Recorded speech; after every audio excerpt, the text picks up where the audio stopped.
Hello everybody and welcome back to Robert's Reviews. Today I have an extra video because I had to watch this for school. For those of you who don't know, I'm going to school for media studies and business economics with a concentration in marketing. So for media studies, I sometimes have to watch movies and analyze them for, story elements.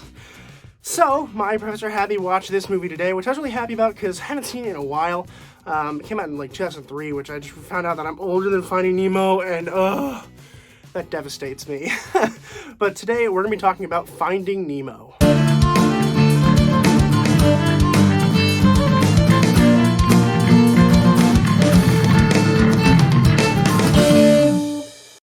Finding Nemo was released in 2003. It was written by Andrew Stanton and Bob Peterson and David Reynolds, and it was directed by Andrew Stanton and Lee Unkrich. Hard to pronounce. I think this is going to be a pretty short video. I don't know that for sure because I have not filmed it. I'm filming it right now. But I think it's going to be pretty short because it's an animated film, and I don't like talking about too long about animated films simply because there isn't a whole lot to analyze in terms of just like a movie.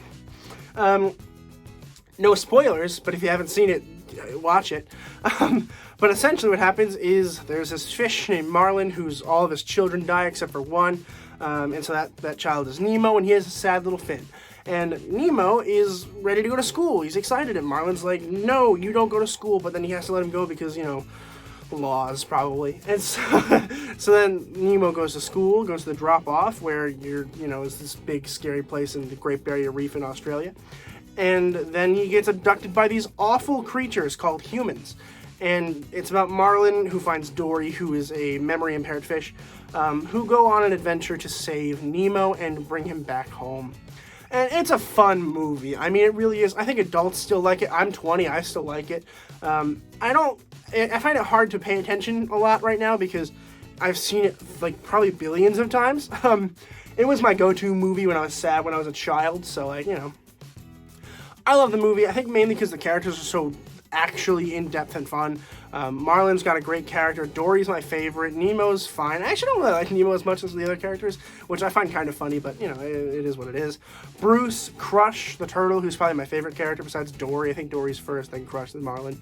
But, it's a fun movie. I think the art works for me. It is very fluid, very smooth. It's very good animation. I believe this is computer-generated. If it was cells, I'm impressed. Pretty confident it's not, but if it is somehow, I'm impressed, but I don't think it is.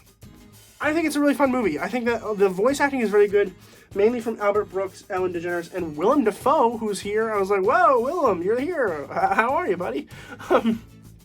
All very strong, good choices.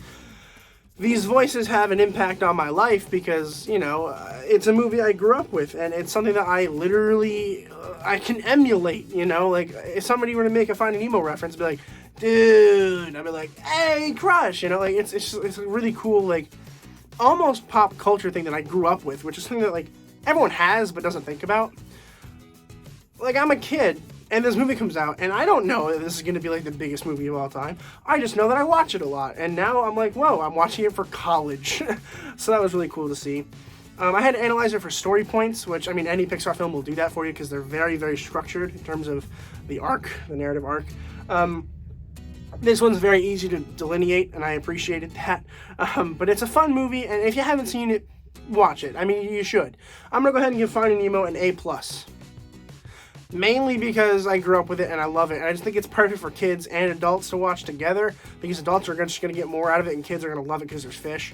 I'm a sucker for Pixar films. I know they're very,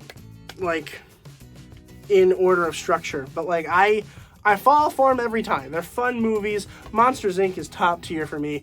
Cars, all these movies are just, so perfect. So I have a lot of fun watching them. And, of course, this one brought me back to my childhood, so I really appreciated that. Please consider subscribing if you're not subscribed already. I'm doing videos every Monday, Wednesday, Friday, so please consider doing the subscribe because it's helpful. Doing the subscribe, that's funny. New dance move, do the subscribe. It'd be really helpful. Please consider liking the video, sharing with friends, and as always, keep watching movies and television, stay educated, and I'll see you guys in the next video.